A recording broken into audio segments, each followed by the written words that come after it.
Retraité SNCF 17,5, 700 000 pensions d'invalidité fait 18. C'est un rituel depuis plusieurs jours déjà. Gérald Darmanin surveille la mise en œuvre du prélèvement à la source et débriefe avec son équipe.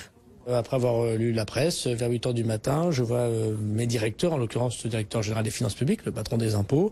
On fait déjà un premier point physiquement, puis ensuite on fait une réunion avec tous les services, et puis en général, un après-midi ou une soirée de déplacement, de convaincre. Agnès Buzyn sait elle aussi qu'elle joue gros cette année. Au menu, retraite, dépendance, mais surtout la très sensible loi sur la bioéthique.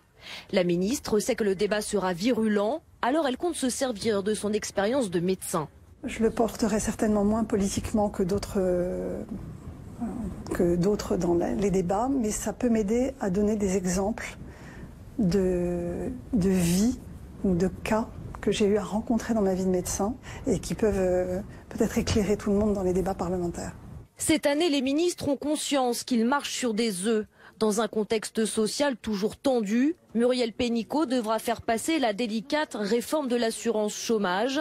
Celle qui fut DRH veut montrer des signes d'ouverture. Mes nombreuses années d'expérience m'ont prouvé et démontré qu'on peut trouver des solutions par le dialogue. Parfois c'est la confrontation, Le dialogue ne veut pas toujours dire un long fleuve tranquille, mais que par le débat, et c'est ça la fabrique de la démocratie, on trouve des tas de solutions. 3 ministres en première ligne qui devront prouver qu'Emmanuel Macron peut encore réformer durant cette deuxième année de quinquennat.